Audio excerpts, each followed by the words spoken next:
Just sort of going live. Going live. Live. Let me just check nothing is going to play back on me. It doesn't sound like it today, does it? Sounds good. Good. There's no feedback. Woohoo! I love it. And if Anna joins us, Anna will join. Oh, here we go. It's just opened. Here we go. Quit Safari. Ah, I'm like a pro now. It's like, yeah, I know it's going to come. We are streaming live. So, everybody, actually, do you know what? Let me just quickly, we've got a couple of minutes before we start. I'm going to just quickly share it. Chat amongst yourselves, maybe. Aaron's just moved house. So he's just got a beautiful conservatory. Have a look, it's gorgeous. Hold on, YouTube. Show us your conservatory, Aaron. Show us the conservatory, Aaron. It's not furnished just yet, but we got a nice plant here. Oh wow, it's huge. That's okay. And and a couch. Oh, So I love it. Nice and cozy. Yeah, that background's nice. Yeah, you should use that for your background. The garden's lovely. Yeah. Yeah. Yeah, I didn't know where to set it up. It's just still kind of all over the place. Everything is putting together furniture this morning, and great. Have you moved far? Just a few blocks. Really. Oh, okay, not far. Yeah. Not far, yeah. Amazing. But all these phone calls with the providers and setting up the internet and energy. All your addresses. Yeah. It's a lot of work, but it's a positive energy force because it's a new house. It's our own house, so it's super exciting. Oh, brilliant! So you're just breathing easier now. Yeah. Yeah. Right, I've shared. Lovely. Oh, lovely. Yeah, it's very exciting. Yeah, I love moving. Well, I say I love moving house. I last did it 25 years ago, but that's all right. It was good at the time. A bit stressful, but it was good. Talk about connection like that. Oh dear. So today, good morning, everybody, all over the flipping world. Good morning, YouTube. Good morning, Facebook. Good morning, Kate. Good morning, Aaron. Good morning. And yeah, good morning. It is a good morning because it woke up. I woke up and it was a little bit overcast and that, and now the sun's come out. It's like it knows. It knows to come and bless us with happiness. Oh dear. Yeah. So yeah, we're just going to do chats. I thought we could chat about connection today, because as I don't know if you know, but I've got an ear infection, and it's so annoying. Like it's proper, when it's popping and you can just feel it like, and it's just quite a dull sound. I've been on antibiotics for 7 days now, and but the thing is, I went to see my specialist. Firstly, 111 were brilliant in the UK. Our NHS were flipping amazing because I got my prescription after phoning 111. It was at my local pharmacy within half an hour. I didn't even have to go and see anyone. Wow. Absolutely incredible. So I got that and I started going on those, but I knew I had to go and see someone. So I saw a specialist and I went down to the hospital. And I'll tell you what, it was weird because it's the first time I've really been out since this whole pandemic, like really like gone into London or, just I've been to Tesco's and stuff like that, but I've never really been out. My out before used to be a lot different than this out, I'll tell you. But yeah, so when I went into the hospital, so first things all, I found a good parking space. I went up there with my mum, but firstly, she wasn't allowed in with me. Right, it's literally just me. So I went in there and everybody is wearing the masks, everyone. And it was a very empty hospital, very empty. And I walked through there and they told me where to go. So I went up the stairs and I sat down where I needed to sit down. But as I walked past all the rooms, there was like loads of different rooms off the side and I saw people in them. But the people that were just on their own in the rooms, they all had masks on too. So it was literally, it was just a whole world of, it was just a different world. And the masks were hot and just uncomfortable and you couldn't see anyone's expressions. You can see through the eyes, but you couldn't see people's expressions. And that's why I wanted to kind of talk about connection today, because as a human race, we thrive on connection. An animal race, the human race, anything on this planet needs connection. And something as simple as a mask crossing your face And that just literally takes away one of the biggest forms of connection. And although we all have energy and our energy is radiated, and that is who we are as people, we can radiate that energy, and it doesn't matter really if you're behind a box or something, you know, it doesn't matter really, because you can exude that confidence and that energy out. But on a base level, it's very dulling, it's very suppressive. And it was like, okay, so I was sitting outside the room. I'm sitting there talking about the hospital. So I'm sitting outside the room waiting for my specialist, who I'd never met before, but I'd heard about him. He was a very, very good specialist. And the nurse kept going in the room because he was on telephone consultations. So anyway, finally she came out. She goes, "Oh, you can go in now."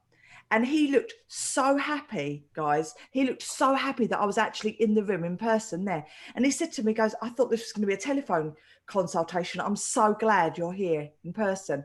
And he was wearing, you know, the big plastic PPE, the mask and everything. It's just horrible, uncomfortable, the lot. But he did it all in that.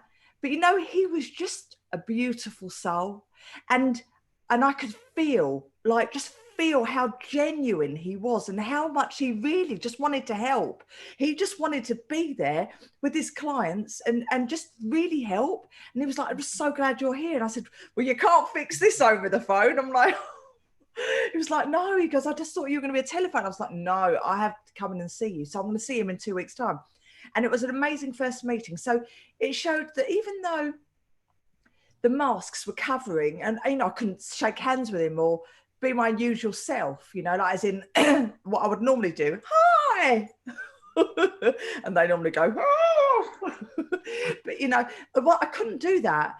But what we did do is exchange the energy, and that mutual energy is a beautiful thing. And that is the connection. So it is so incredibly important. And that really highlighted connection for me this week and made me want to look at it in more detail and truly value the connection that we all have. And the connection that I've got with you guys, the reason why we do these Friday talks is to keep that connection going, because what we've developed is just something so special to me, so special. And it's kept me going through these times. Mm-hmm. And I will always be grateful of the connections I've made with you all, you know. So like, oh, I'm just a lucky girl. So this is it. So connection to me especially is probably the top thing in my list, really, connection, because without that I can't function properly. I just can't. What do you guys reckon? Aaron? Yes, I couldn't agree more. You know, yeah. Really nicely said. Yeah,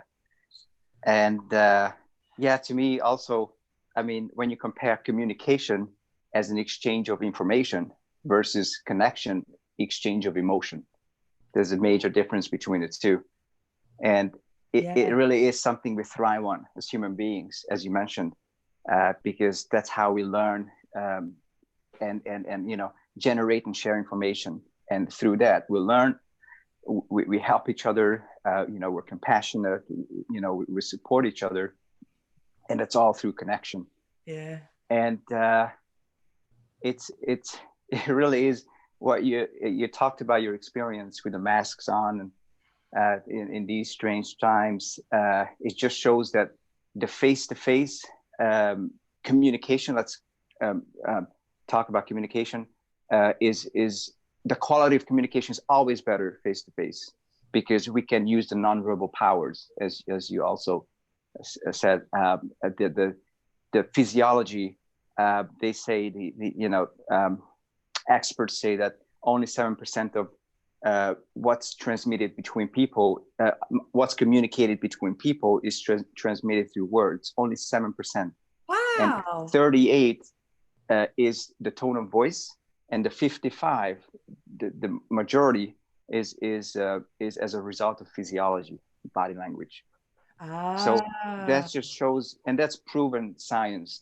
That's I don't know how they came up with the figures, but it is 55% of what's communicated between people is transmitted through physiology, and that's incredible. So you don't even have to speak or say a word, but through the energy, as you said, your gestures, your facial expressions, your body language, you know, your posture, you communicate, and we can't do that right now, like 100% because of the masks we have on.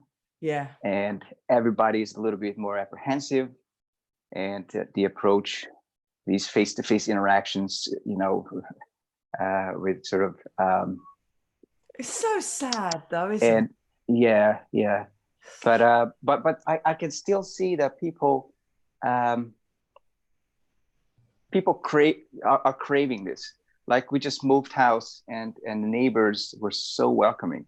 You know, one of them, the day we moved, came over with 2 bottles of wine. Are you a white or red person? You know, and I said, oh, well, you didn't have to do that. Oh, of course, red. And, you know, handed it over to me, and you know, you have it, and welcome to the neighborhood.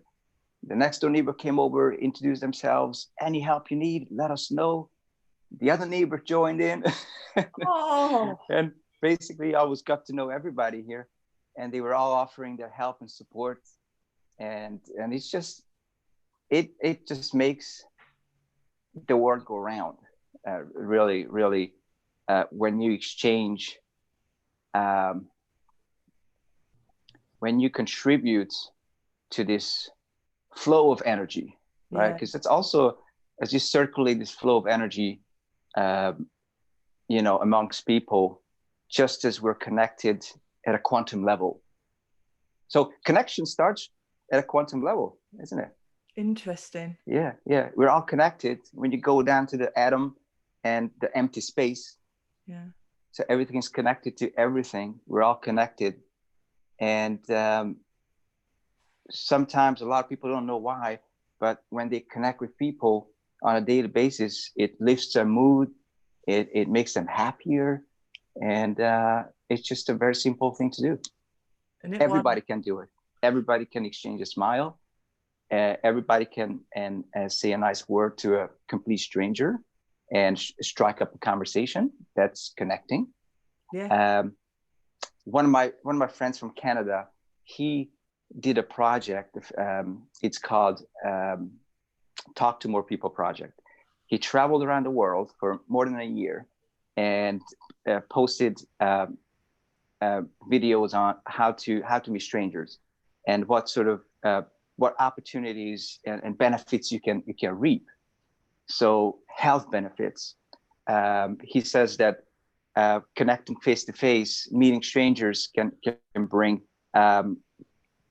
new people, new experiences, and new opportunities into your life. And you can help somebody. You can put a smile on somebody's face. Maybe you can. It could be as serious as somebody on the verge of suicide, and you just say something. You just inspire or encourage the person, and his life would completely turn around as a result of a conversation. So you never know who you can help, and to what extent, how far it goes, and so anybody can look him up. Talk to More People. He's still working on this project, and he's written a book.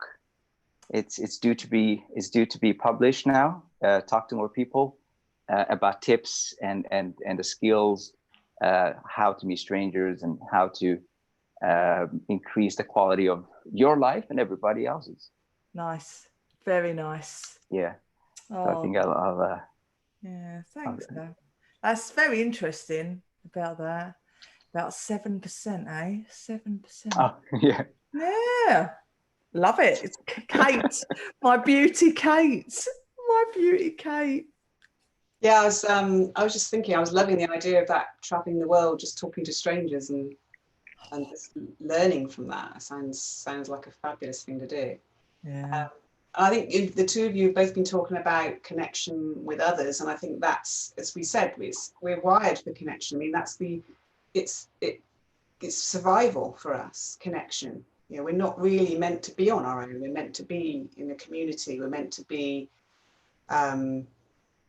connected with others. And that's why this whole thing of loneliness is such a massive problem for people's mental health, because people alone, especially when they're isolated, social isolation, this sort of thing, it's become a big problem. And so people having that connection, like you say, face to face, or even on the phone is good, because at least you're getting the tone, and you can sort of guess, even from the tone, you can guess their expression, can't you? Yeah. You're just texting, that doesn't work. That's not the same at all. Just words, emails, they just don't, it's just not the same thing. If you want to connect with someone, if you're feeling lonely, connect. Phone is good, face to face, you know, on video conferencing, that's the way to do it, because that is as good, you know, that's pretty much as close as you can get to being face to face in reality. And you get so much from that. So just seeing someone's face moving, you know, their expressions, and mirroring, because we mirror, don't we? Our brain designed, the neurons mirror what they see. So if someone smiles, you can't help but smile. Someone laughs, it's really hard not to, you know. So it's like the more we can be around people with the expressions that we want to feel. So you're around happy people, you feel happier, don't you? You're around someone sad, they're going to bring you down, because our energies affect each other, our expressions affect each other, the tone of voice. And even like with connection, like if you're living somewhere where the accent's different, your accent starts changing. You can't help it. You start speaking like they do, because it's just the way we're built. Like when we're babies, that's what we do, isn't it? We're just absorbing everything around us. We didn't get taught how to speak English. No. We learned it. We absorbed it. We learned how to move our tongue. No one said, oh, you move your tongue like this to make a T. You just do it. And yet when you're learning a new language, like me, I'm living in France now, and suddenly you have to learn, here's my cat, Sid, hello Sid. Oh. You have to learn how to put your mouth in a completely different way. You know, it's hard to do, you know, to say these different things in different ways. Bonjour. Bonjour. But if you want to talk in a way that connects with people, you have to try and get that close. Otherwise, there's obviously a disconnect always. Yeah.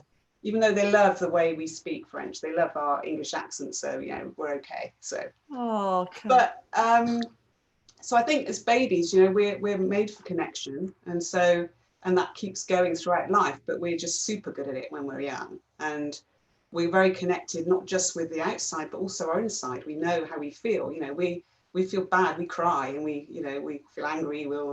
We'll be angry, you know, that's what we do. And yet, as we get older, we start to suppress these things because they're not seen as the right way to be, or we were told or taught somehow or trained in our younger life that this is not, you know, it's not good to express anger. So then we start pushing it inwards, don't we? And we suppress it. And that's where a lot of suffering comes from, not expressing ourselves. And so, and being in connection with ourselves. And so I think what I would talk about, and the thing that's my passion is self-connection, and how we suppress our feelings and our emotions. We judge ourselves as not good enough.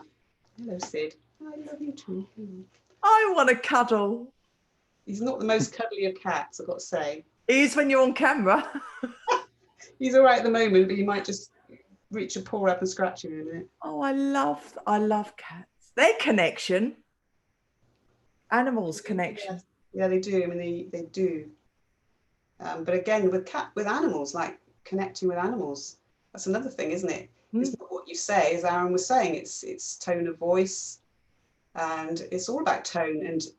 And you would never talk to an animal in a very monotone voice, would you? You always you're quite sing-song when you're talking to them, like you would a child. You know, you're talking to them in a very animated way normally. They know when you're ill. They can feel it. That's the connection they have, isn't it? They do feel a lot, but it is an energy thing. So like if I want to say something to Sid here, who used to be he was wild. I mean, he came to us when he was about 8. The vet reckoned he was about 8, and he was completely feral. And he now lives in our home, and he had the odd moment when he pees on the wall, don't you, Sid? But really, he's pretty good. And a lot of that has just been me connecting with him, and not just Not just saying what I want, because that doesn't help. It's visualizing. So for me, if I want to connect to him and I don't want him to scratch with his paws, I'll say soft paws.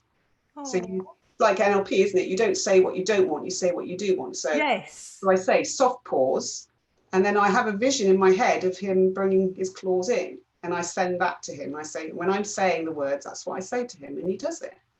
Oh, That's how you connect with animals. You know, it's the same way. It's more of a feeling. You're sending I send pictures because my mind likes to use visuals and images. So that's what I do. I send in that picture when I'm saying soft paws, please. Soft, amazing. and then you're calm, aren't you? Which you are now. It's so incredible the power that we've actually got in what we're not conscious of, the subconscious power that we have to be able to connect to every living thing around us. That, you know, it's almost telepathic. It's like telepathy. I mean, what is that? It's just sending what you want. A message. A message, and without using words, because we know words don't work anyway, because it's only 7% of our communication. So it's like if you've got a dog that jumps up at you and you don't like it, even if you don't know the dog, doesn't matter. You just say all 4 feet on the ground. That's what I say, all 4 feet on the ground. And I just imagine them with all their 4 feet on the ground, and they stop jumping up. You are magic. It's what you do. That's amazing. That's just, we're all magic. We can all do this. It's just we don't realize we've forgotten it.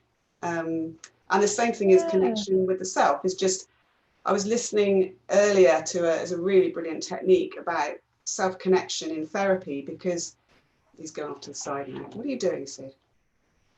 But part of it is, if you were to record yourself talking about something like a problem that you have, then you can, if you were to watch that back and look at yourself and just watch your micro expressions and what's happening with your face, and being in tune with your own feelings by the expressions that you give, because we're all tuned, aren't we, to see other people's expressions. Like you say, even with a mask on, you can tell if someone's smiling, because you know what's happening with their eyes and everything else, unless they're Botox to hell, in which case they have no expression.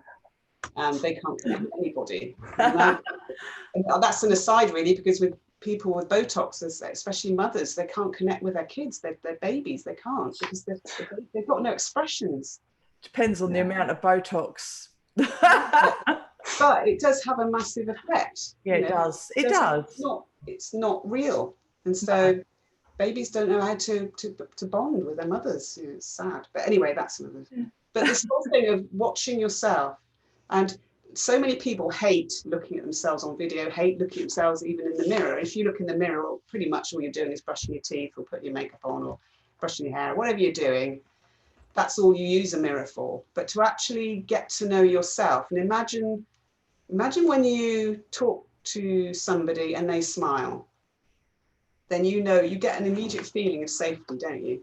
Yeah, of course. I read, I think we can detect a smile 8 times further in the distance than any other expression, because it's the first thing that tells you you're safe. If someone smiles, then you know you're safe, and you need to see a smile before you shoot an arrow at them. Yeah. And it spreads, doesn't it? Smiles are catching, and smiles are infectious. Yes, well, yeah, and they're safe, aren't they? And so imagine when you look at someone and you see someone and they're smiling, then you know you feel safe. And if someone suddenly looks sad, you want to help them, don't you? It's an expression that I need help.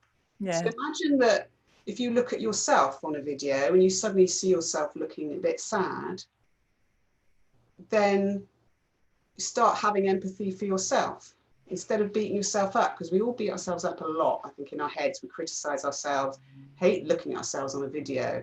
I know for me, when I started doing videos for my course and stuff like that, you know, at first it was like, oh, this is horrible watching myself back and doing the editing and stuff. But after a while, it really helped, and I was able to relax far more. The more I watched myself and saw where I was maybe looking a bit scared on video, or unsure of myself, then the more I looked at that, the more I realized when that was happening, and the more empathy I could give to myself, and the more I could learn from it. So there's a lot to be learned by just seeing yourself on video and then learning how to smile at yourself, at your reflection, at your own vision of yourself, and then we look at that back, because it can help build that self-compassion, which we all need so much more of, I think, generally.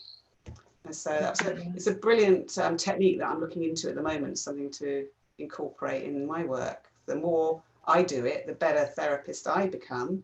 And the more it can help other people. They say it can actually reduce the speed of therapy by about 4 times. Wow.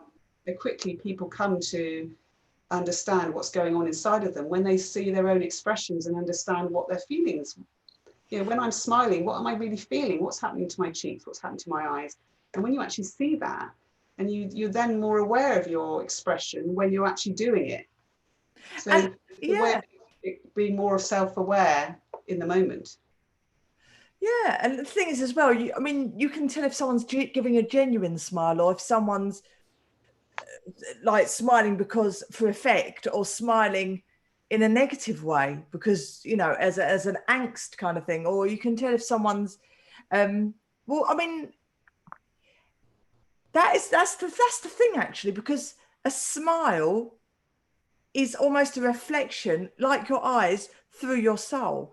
So a physical act of smiling, if I went, right, that isn't a real smile. It doesn't feel real. I'm not radiating me. Whereas if I go, that's me, right? So I'm just like radiating what I'm feeling inside. Whereas if I'm suppressing it, or if I'm, you know, if I'm in a situation where I feel like I'm, or a fear smile, you know, like, so it's like, it's how the whole makeup of your face, the connection of you, your neurology, your neurology, and like, and how your and how your physiology is reflecting who you are inside.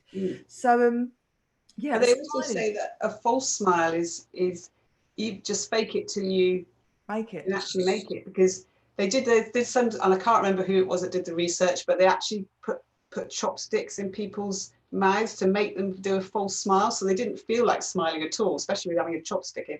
But just making your face make a smile, even if it's just sticking a chopstick in your mouth, then that's enough to make you feel happier. Yeah. And funnily enough, what you were saying about Botox as well, when you have Botox, you can't frown. And when you don't frown, it's harder to get unhappy. So, you know, there's many different effects of different things. But yeah, I think old habits as well. If you're used to frowning, you're used to being negative, you're used to not smiling, or you're used to suppression, that is all can be switched by your mindset, and truly connecting with the part of you that is being suppressed. Why are we suppressed? In what parts of us is not allowing that genuine love, authenticity to come out? What part of us needs to go? And when did we lose that? When did we lose our ability to be authentically happy? When did that become a problem? And that point there, going back to that point, and you know, especially with our NLP, that powerful timeline technique where you can go back to that point where it wasn't, you know, that problem started, and just reframe it so that you can look at that picture and just let that younger you know that it's okay to feel how you're feeling. It's okay that all the things, the lessons that it needs to learn, everything that it needs to ask, and not be in that fear situation or that change of state, you know, to allow to continue. I mean, that is so powerful in NLP for me. And going back is just, that's a little bit of magic that we can all do. And yeah, I think I love that. And that's connection with our younger selves. Yeah, I was going to say that. Yeah, you connect with your young. So it's all about connection again.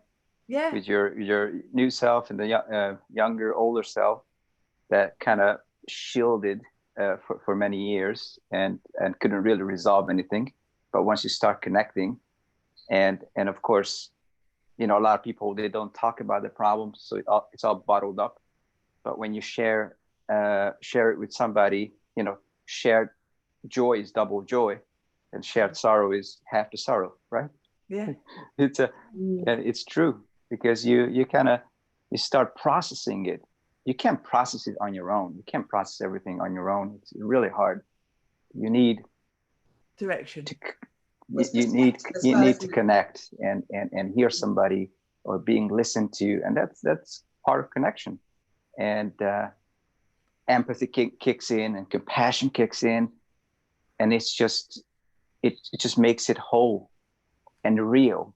Yeah. So in today's society, where everybody's behind the phones and computers, especially the younger generation,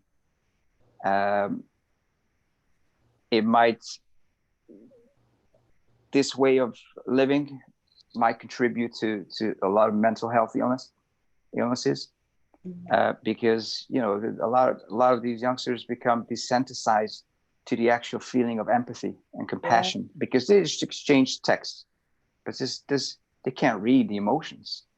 It's just words, right? Going back and forth, and they think that's enough because, well, they're sucked into this society. But to the human brain, to the human mind and soul, it's not enough. No. And they know it's not adequate. Something is missing. Yeah. But that's what's missing, the real and personal connection. And we just kind of need to be aware of this with our children, to kind of teach them to put down a phone and connect.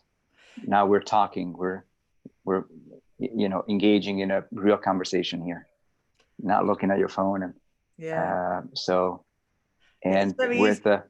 easy to switch off when you've got that in your hand and you can't connect with the person that's in front of you. Yeah. You're so focused on this. And it's funny you said that, because with Ethan, with my son, over the lockdown period, his dad didn't really see him. He came like whenever he was working in the area, he does gas works. Whenever he was working in the area, he used to pop over for 5 minutes, but he couldn't cuddle him, or do you know what I mean? So it was like a big barrier there. And it was only a couple of weeks ago that he was then able to cuddle his dad. And that connection, as soon as that cuddle, it was like, it's almost like all the barriers just go down. And then like last week, he stayed at his dad's house as well. So he said to me, we were driving back from my mum and dad's a few days ago, and he goes, it's starting to feel a bit more normal now. And I went, I said, look, it's the new normal. I said, just take each day. I said, this is just not normal times, but it's the new normal. And I said, and you've got a lot of people around you that connect with you and love you, and it will take time, but it will all settle into place. But because obviously he's not seeing his friends, he's doing it online, like you said. But there's no human connection, like what you were saying.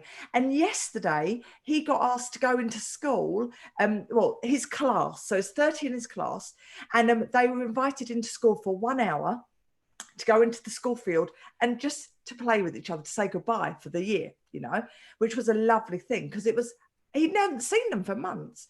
So he went there, but there was only about 10 people that turned up from his class, not all of them. And he came out of that, and the people that he thought that he had been friends with previously, he was actually a bit like, some of them, they were just normal, like they connected and they were still his friends.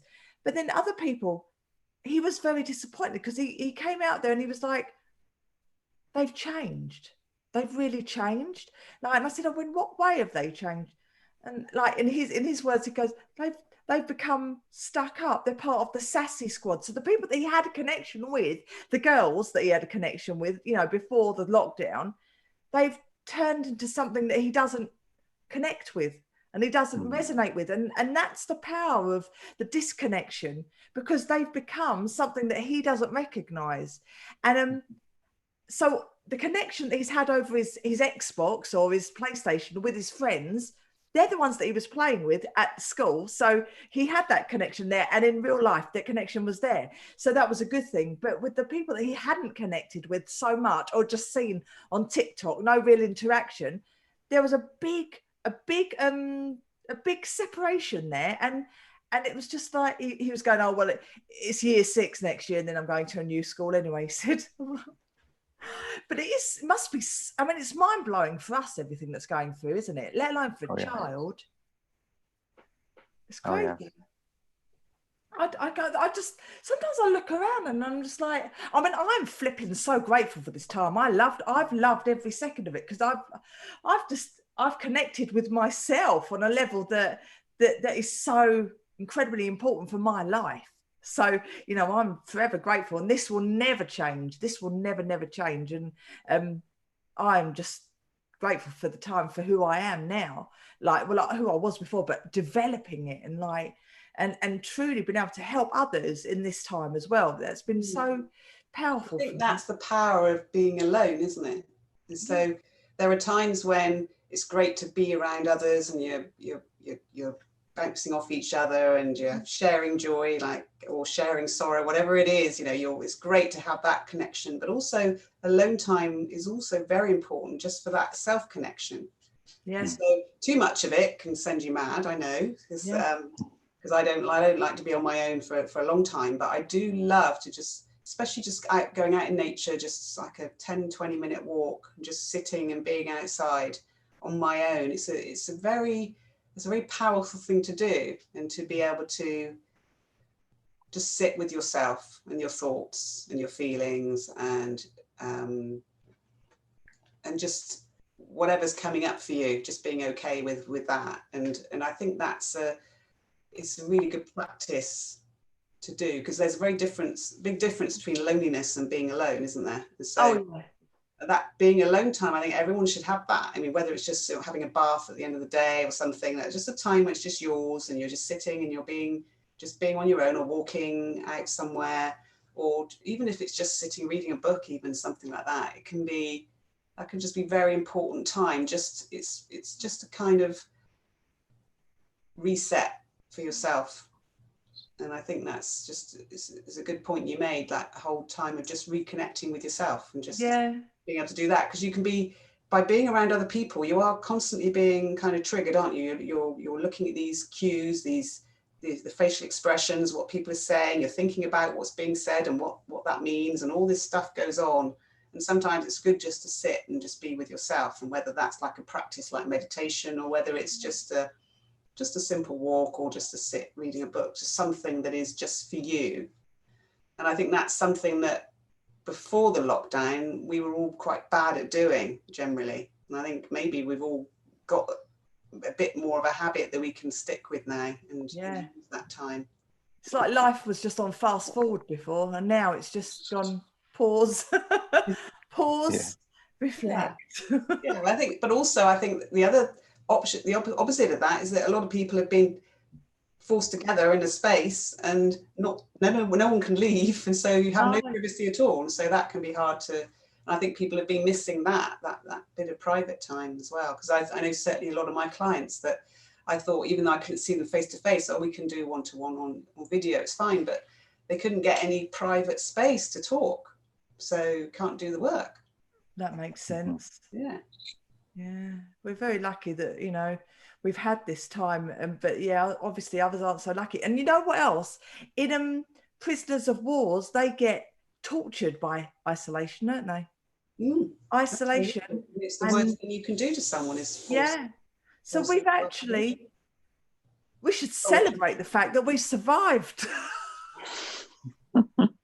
Right? We're survivors, and we're resilient, and we're brilliant, and we're incredible, and look what we've done, look what we've got through, and look where we're going, look what we can do. Like, we're so lucky that, you know, we have the power to create our worlds through our outlook, and we are survivors, you know, everything that we've been through in our lives, and we can look back and, you know, this will be another blip on our landscape in a year's time or in 5 years' time. We'll look back and we'll go, oh, do you remember the time when we were all locked in for flipping half a year? Do you remember the time when all the schools were shut? You know, because it's just random. Like, it, you know, it's something that we've lived through, and not many people can say that. Not many people can say that they've got through something that's been so intense as what we've done. But if you can come out the other side, and I don't even know if we're out the other side yet. I don't know what's going on. There's no, I don't think, I think in the past, before the lockdown, we certainly, at least in the West, there was a lot of certainty. We could sort of plan, couldn't we? And be pretty sure that our plans, you know, if we did what we thought we were going to do, and generally things might work out. But now that's all up in the air. We just, you know, it's like being in a war zone almost, you know. Yeah. Obviously nowhere near as traumatic as that, but I'm just using that as an example. You just cannot predict what's going to happen. And now we realise how little control we actually have, and life just is going to keep throwing stuff at us for some time. So sorry, just jumping around. I love your cat. I want to cuddle your cat. One day, Danielle, come and cuddle him. Oh, I'm coming to France. I'm coming to see you. I'm going to come and see you and Susanna because you live in France. And one day I'm going to see you, Aaron. You're down the road. There's no excuse there. When we're actually allowed to go and have a cup of coffee somewhere properly, like, and not flipping have to worry about a metre apart and all that, you know, when we can actually just chat, I'm coming down to see you. And I'm so going to South Africa, and I'm going to flip and see Lee and everyone that, you know, we are so lucky that we've met some amazing people, don't we, on our journey. I think people are amazing, and when you get to know people and spend a bit of time and share things with them, then generally people are pretty amazing. Yeah. We've all got our own things going on inside and everything else, but like you say, a bit of connection can make all the difference. It makes everything seem easier to bear, even if you're not sharing it. Just being around people that share something that you're interested in, or they kind of get you and not trying to change you in any way, then that sort of connection can make a big difference, no matter, even if nothing actually changes in your circumstances. That's right. We all have so much power. I love it. And I was going to say something else. I can't remember what it was because that completely disconnected. Brain disconnect. No, forgot it.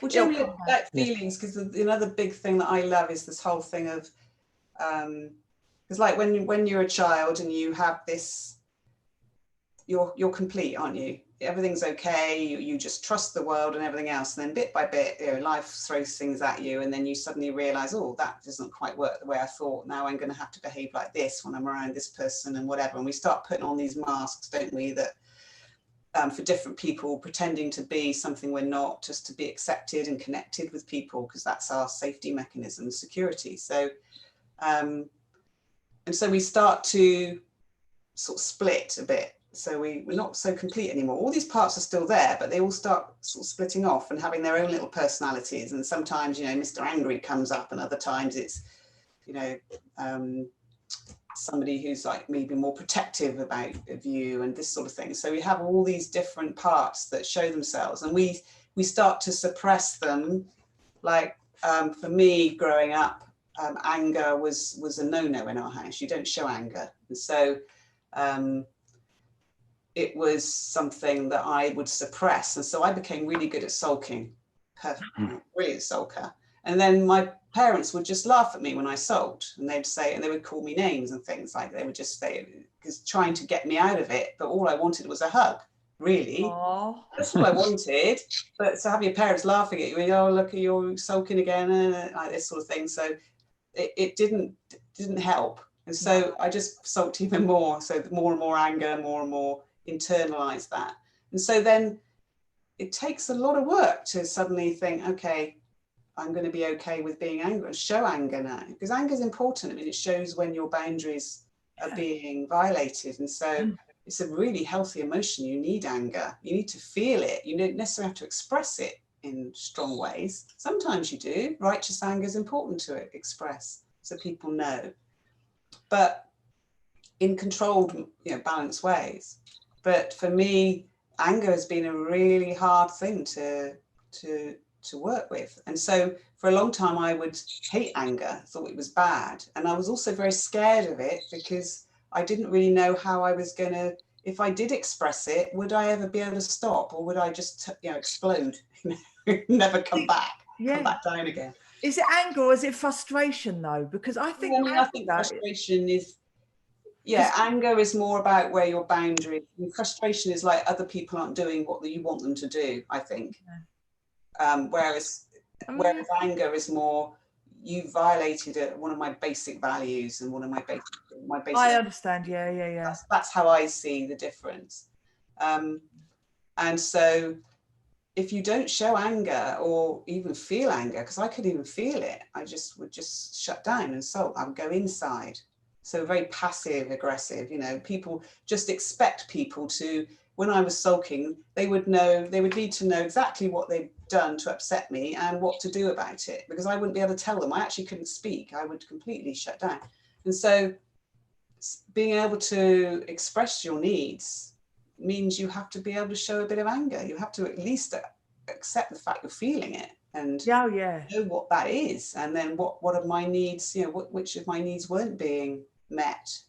And how do I then express that to someone else and maintain connection at the same time? Because we talked about authentic connection and authentic expression. It's all very well, but what I started doing when I finally got back in touch with my anger was just be really angry. And that breaks connection. Yeah. And so you have to be able to balance that. So I went from one extreme to the other because I didn't really know how to do the middle bit. So it was all about getting back to this balanced place. And parts, how you relate in an authentic way. Be yourself, but still maintain connection. And that's that's not easy to do. When you're triggered, and when the monkey mind has just gone mad and you're in this sort of fight or flight thing, then how do you keep connection with other people at the same time as expressing how you're feeling? And that's a real skill to learn. That's something I've been working a lot on in the last sort of year. I've been doing courses and things on authentic relating, because it's all very well being yourself, but how do you fit in with others when you're being yourself? Well, the thing is, I think if you work from a present state, then anything that's happening in the present, you can deal with that, and you're not inviting in any of your preconceptions or what might happen. So if you're working with what is right now, and the fact that if you're aware you cannot change someone else, you can't do that. All you can do is change your reaction to the situation. So that's a very powerful thing, knowing that there's nothing you can do about anyone else. But in this present, what do I need to do in this present moment to feel better about the situation, and dealing with yourself from a place of now, rather than the whole thing as a big, as a big weight almost, you're letting go of that weight and just concentrating on you and what you need right now, rather than, everything else around you. I think that's how I deal with things, because there's many times in my life that I don't agree with what someone else is doing, or I'm just not on that level. I'm not on their same wavelength. And the thing is, I sometimes feel anger and frustration as one, but I don't really get angry. I really don't, actually, because I don't choose to be around things that will make me angry. I think that's what it is. I do feel frustration frequently, but that's not anger really, because I think anger is quite, I agree totally what you said, Kate. It's a very important emotion to be able to express. If you're in that place, you need to express it. But it's also, what are you angry about? What is it in you? What's the part in you that is feeling that anger, and why is that part feeling that anger? What does it need to do to release that anger? What does it need to hear? What does it need to feel?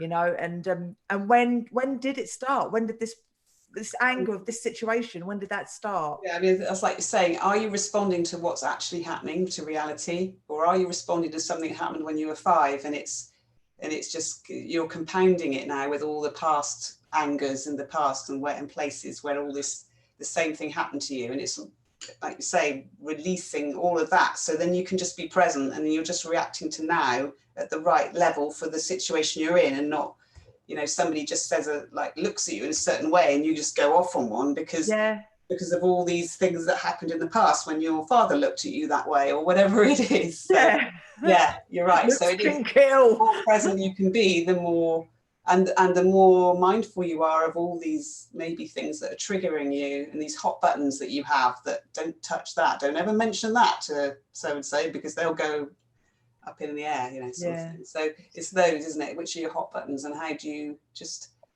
you know, you can remove them completely, so that you just react to whatever's happening now, not what happened 20 years ago or something. What do you reckon, Aaron? Yeah, it's just fascinating how the brain works and how we hardwire information through connection. So we learn something new and connect it to something old, and it hardwires, and then it's super strong, and it's hard to overcome that ingrained habit or reaction, and like anger.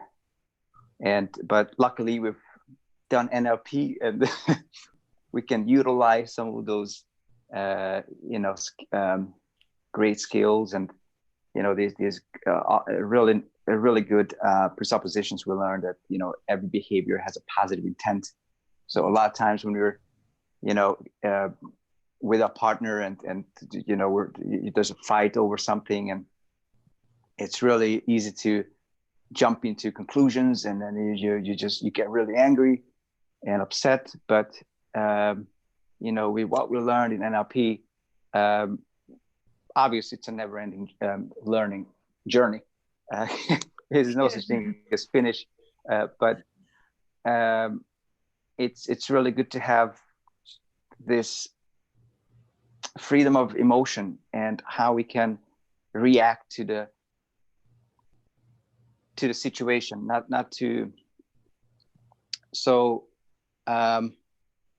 because it is our psychological reaction to the situation, it's not the situation itself. So somebody says something that hurts you, it's just your perception on it.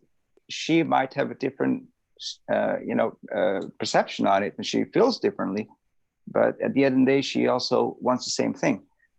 I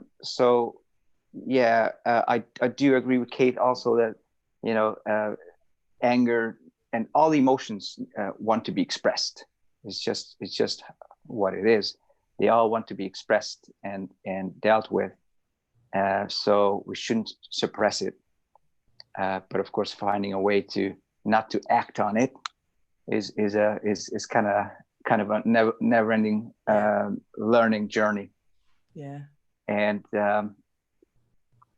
connecting with friends and with your loved ones that way, that deep connection that is kind of based on an honest expression of feelings.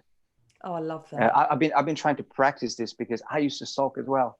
I mean, I used to go and okay, we had a fight. I'm not gonna talk to her, right? And then I could even go to bed, and it's not good. It's not healthy, because it's not dealt with. It's not expressed. But I've come a long way since then, and now I can actually try to cool down, go for a walk, whatever, and then discuss. Okay, what's where does the other person come from, and how do they see that situation? What was I gonna say? It's kind of drifting away. No. And yes, so going back to, I read this somewhere in a book that if the relationship is based on an honest expression of feelings, it has a very high chance to stay fresh in the future. And I think it's really true. It's not the disagreements, not the fights. You're basically molding with a person, whether your friend or your partner, and it's a continuous growth.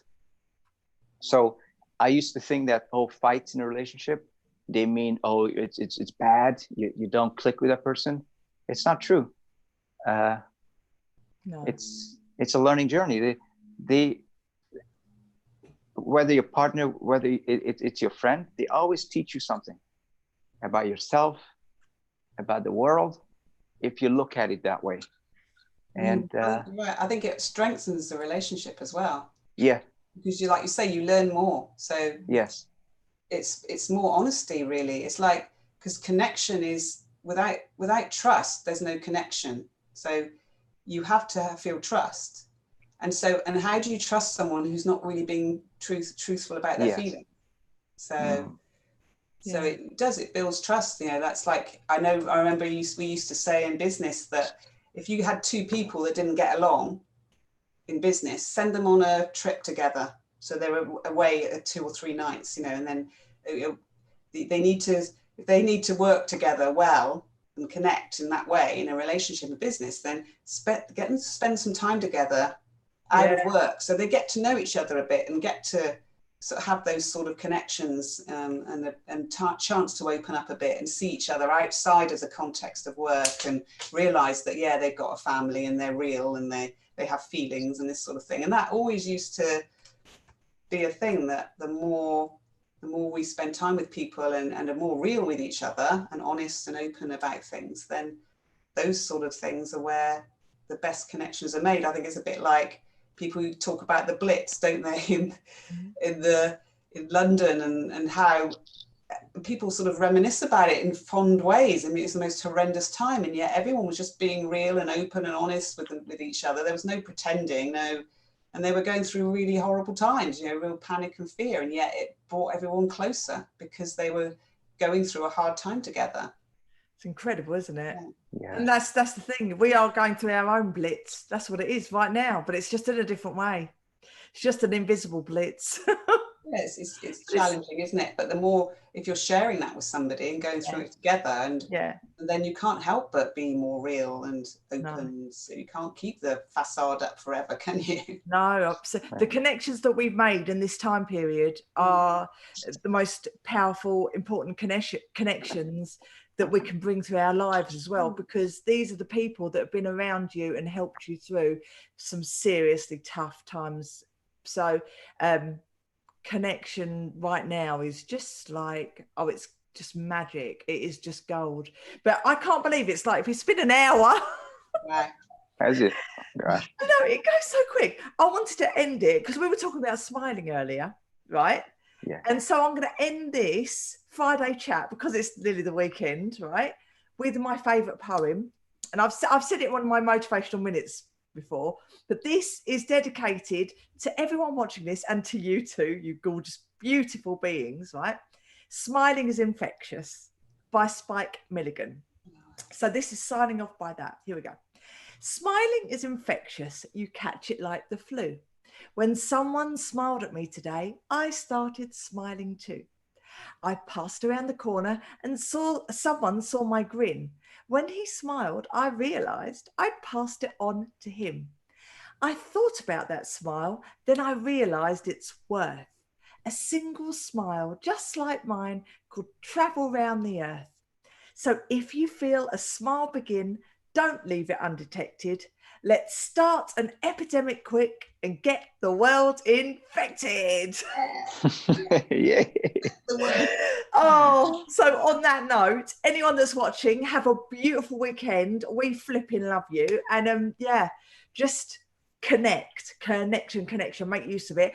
Subscribe, share this page, share with everyone. I will put Aaron's and Kate's details below, and just contact us if you need anything at all.